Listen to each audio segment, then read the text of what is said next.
akhirnya ini sudah berjalan 70% ya, hampir rampung. Nah, ini saya baru datang. Waduh, ada keluar itu. Ada keluar kayu dari LMB. Ya, di sini saya mau sedikit cerita sebelum kita masuk, kita cerita-cerita dulu. Gedung ini terbentuknya menjadi ukuran 6 kali 8 itu dikarenakan ada miskomunikasi. Itu sebelumnya itu si konsumen itu nggak tahu ukuran tanahnya ya. Karena dia itu kerja di luar, dia beli tanahnya ini dengan keluarganya di sini, tapi dia nggak tahu ukuran sisa tanahnya itu berapa ya. Jadi ukuran awalnya itu 4 kali 12, karena tanahnya itu kurang, jadilah ukuran 6 kali 8. Nah, kita sepakat bagaimana baiknya lah. Ah, itu ada burung hantu itu kayaknya tuh. Itu burung hantu tuh. Ih, bahaya ini. Ada burung hantunya. Oke. Di sini berjalan 1 bulan pengerjaan gedung, hampir 1 bulan. Bahkan kita ada penambahan barau di sini. Ya walaupun ini dikerjakan oleh regu saya, regu 2. Ya kita tahu sendiri, kami kan ada punya 3 regu. Yang pertama untuk gedung yang sederhana. Sedangkan yang kedua ini untuk gedung yang ya boleh dibilang enggak juga bagus, enggak juga jelek ya. Yang tengah-tengah itu Bang Udin.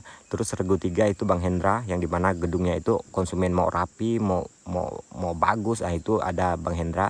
Jadi di sini regu 2 saya ini ya ya mungkin karena lama-kelamaan ya, walaupun dia regu 2 tapi untuk tingkat kerapiannya udah mulai dapat. Dari segi pakunya itu udah bisa kelihatan, itu udah padat, lat 1 gelombang. Terus dari segi apanya lagi, pemasangan seng ya walaupun nggak sebagus Bang Hendra, tapi dia ya lumayan rapi lah, udah lumayan rapi. Terus di dalamnya lagi itu nanti kita spill satu persatu, kita masuk itu bagian dalamnya. Ini baru tahap pengerjaan 70% ya. Nanti video yang keduanya saat pengaktifan itu baru saya spill lagi, itu penampakan setelah udah jadi seperti itu teman-teman. Oke, yang di sini yang saya sukanya lagi itu lokasinya itu perbatasan Malaysia, 15 menit bisa tembus ke Malaysia. Apalagi mata uang masyarakat setempat ini itu udah menggunakan 2 mata uang, yang dimana ringgit dan rupiah. Yang itu lagi yang lebih menariknya menurut saya dibandingkan di tempat-tempat lain yang aneh lah, menurut saya kan jarang saya temui. Terus pemandangannya bagus, asing lah menurut saya ya, nggak pernah saya jumpai di tempat saya, bahkan di konsumen-konsumen saya yang lain, bahkan masyarakatnya tadi ini ya. Terus mata uangnya bisa 2, dan juga di sini bahasanya pun dah berbeda-beda. Saya nggak heran ya, Dayak khususnya itu emang bahasanya beda-beda tiap daerah, karena suku Dayak ini yang paling banyak istilahnya sukunya, entah berapa suku dia itu, walaupun Dayak itu dia ada suku-sukunya. Oke, untuk regu 2 ini kita akan masuk melihat pekerjaannya. Kita main pinggir dulu ya. Untuk sisi bangunannya itu sebelumnya abang ini maunya itu sengnya ini sampai ke dasar, cuman di sini saya ada saran, kalau ini sampai ke dasar takutnya kena tempias ya, percitan itu air, takutnya sengnya buruk. Jadi saya inisiatif bagaimana kalau sengnya ini kita naikkan, jadi ketinggian semenannya ini sekitar 1 meter lebih, dan dia masuk akal dan dia pakai. Terus ada lagi perubahan selain ukuran. Di sini walaupun ini tanahnya tanah mineral, tanahnya kuat, tapi saya tetap masih memakaikan cor keliling. Untuk bagian dalam kita masuk dulu bagian lantai dasarnya. Ini kita tambah plaster lagi biar lebih kokoh. 1 meter dari atas, dari bawah ke atas itu kita pakaikan GRC, terus kita kasih styrofoam. Oke, kelilingnya seperti ini. Untuk ukuran sirip ya sama seperti gedung-gedung biasanya yang saya buat, 40 cm. Untuk total keseluruhan bahan yang digunakan nanti akan saya tuliskan atau saya jabarkan di video ini. Kalau mau lebih jelasnya teman-teman bisa lihat di deskripsi. Untuk plafon atas, untuk monyetnya kita pakaikan dia aluminium foil. Itu di atas nggak boleh kita kasih styrofoam ya, karena biasanya kalau styrofoam itu banyak burung gereja, nanti hancur styrofoamnya.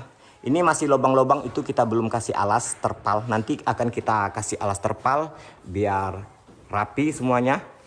biar nggak ada lubang-lubang dan kotoran waletnya itu nggak menimpa ke sarang.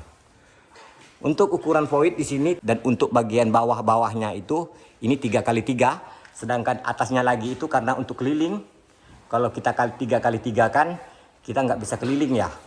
Itu kita tambah sekitar 50 cm dari tepi atau 60 cm dari dinding. Seperti itu, dari dinding supaya kita enak masang Twitter kalaupun Twitternya ada rusak nantinya, seperti itu. Untuk penyekatannya nanti kita akan sekat. Untuk ketinggian lantai, saya ulangi, untuk lantai dasar itu ketinggiannya 2,5 meter, dan untuk lantai 2 ketinggian juga sama, dan lantai ketiga itu 2,70 meter. Kenapa lantai atas lebih tinggi?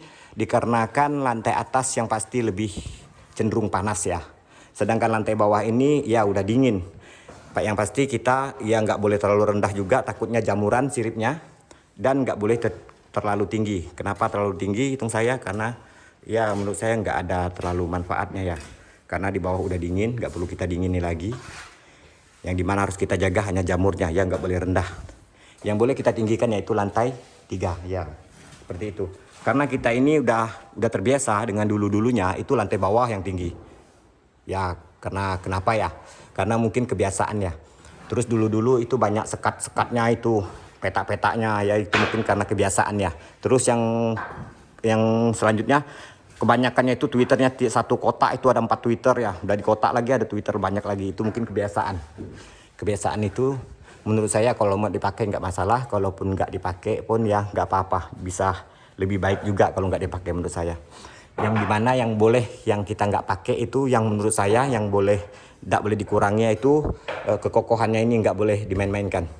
Kalau untuk sisi Twitternya diperbanyak atau dikurangi atau sisi apalagi ya ketinggiannya tadi, itu menurut saya tinggal teman-teman sendiri yang menilai, tergantung konsumennya maunya kayak gimana. Tapi kalau saya pribadi ya yang mana baiknya menurut saya itu yang dipakai. Karena di sini kita dengan pengalamannya, demi pengalaman, demi waktu demi waktu, jadi kita tahu, oh ini manfaat yang ini, oh yang ini baiknya yang ini, oh yang ini tidak baiknya, seperti itu. Jadi itulah ilmu yang kita dapat. Baru kita bisa menetapkan seperti ini yang bagus. Kalau saya detilkan mungkin itu durasinya panjang ya. Mungkin udah saya jelaskan dan saya jabarkan di setiap video. Dan ini sebelumnya konsumen ini mintanya tadi ya sengnya sampai ke bawah. Terus dia tuh mintanya styrofoamnya ini sampai ke bawah. GRC-nya sampai ke bawah. Cuma di sini saya udah mengalami seperti ini. Itu ada teman saya, bahkan ada beberapa itu kemasukan rayap dari celah-celah lubang lantai. Ini nggak ketahuan rayapnya masuknya dari mana, karena rayap itu binatang yang kecil. Seketika rayap itu masuk, dia itu bersarang di styrofoam, dan akhirnya rayap itu naik ke sirip dan akhirnya siripnya itu rusak. Jadi pengalaman itu udah saya dapat ambil kesimpulan baik enggaknya ya. Untuk apa teman-teman kasih styrofoam? Fungsinya menurut saya styrofoam itu hanya untuk dingin atau untuk peredam ya, peredam suara, peredam dingin. Untuk apa? Untuk cari dingin lantai dasar, karena lantai dasar menurut saya yang paling dingin untuk tiap lantai. Udah kita dapat dingin, jadi buat apa itu kita kasih styrofoam ya? Itu kalau menurut saya, tapi tergantung kembali lagi ke konsumennya. Yang kedua, mending kita kasih batako, membantu menopang gedung. Nah, itu fungsi yang menurut saya lebih baik daripada styrofoam. Karena kita harus cari manfaat ya di sini. Kita harus pandai mikir lah istilahnya. Ada manfaat ya boleh, kalau nggak ada manfaat mending jangan. Oke, apalagi itu berpengaruh ya ke gedungnya. Kayak saya sampaikan tadi, teman saya itu kena rayap di styrofoamnya. Itu udah sering saya sampaikan di setiap video. Mungkin ada yang nge-cut video atau dia dicepatkan videonya, mungkin nggak kelihatan, nggak didengar yang apa saya sampaikan. Oke, terus konsumennya itu setelah saya sampaikan itu kembali lagi ke konsumen. Saya bukan berarti ini biar meringankan pekerjaan atau gimana supaya dia tinggal mengambil kesimpulan, memikirkan benar apa enggaknya yang saya sampaikan tadi ya. Kembali lagi ke konsumennya. Alhamdulillah konsumennya katanya yakin sih, ada benarnya juga katanya. Oke, ini kita jadi bawahnya ini kita full kan itu semen. Cuma di sini kita nggak pakai batako ya. Ada bagusnya, ada nggak bagusnya batako. Dimana saya bilang ada bagusnya, batako itu betul dia membantu menopang gedung biar lebih kokoh. Dan ada nggak bagusnya. Nggak bagusnya itu kenapa? Itu gedungnya itu ini kayu ulin. Yang namanya ulin sih kayu nomor 1 ya. Tapi kelamaan kalau dia dibungkus dengan semen nggak kelihatan ya.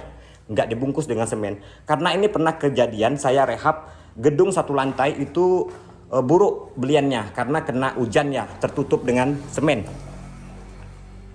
Tertutup oleh semen, jadi beliannya ini berjalan 12 tahun itu buruk. Karena mungkin karena nggak kena angin ya, buruk. Nah, di situ dampak menurut saya yang kurang baik. Jadi kalau seperti ini menurut saya baik. Karena semua 12 gedung saya yang saya buat, punya saya pribadi, itu nggak ada yang pakai batako ya, seperti ini. Karena saya menjaga kayu ulinnya, biar kayu ulinnya itu terkena angin. Dan kalau untuk kokohnya itu ya tinggal kita tambah aja, mau kita tebalkan atau kita kasih warmes lebih kuat kan. Jadi ini saran saya jangan dibungkus, biar dia nggak buruk. Terus jangan ditutup semua, biar kita dapat melihat rayap naik ke atas. Kalau ini kita bungkus dengan styrofoam, rayapnya nggak kelihatan yang pasti.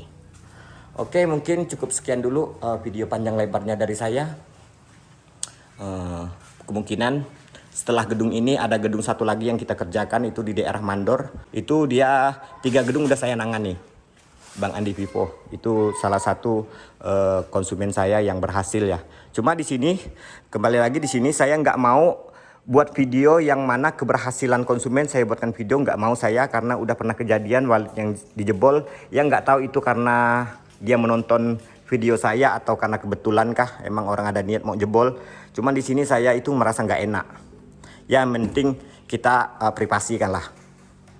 Ada beberapa gedung yang udah berhasil, yang sukses di Ketapang dan di Hulu, itu banyak yang sukses. Cuman kita nggak berani publikasikan karena kita menjaga privasi gedung tersebut. Oke, mungkin cukup sekian video dari saya. Saya akhiri. Assalamualaikum warahmatullahi wabarakatuh.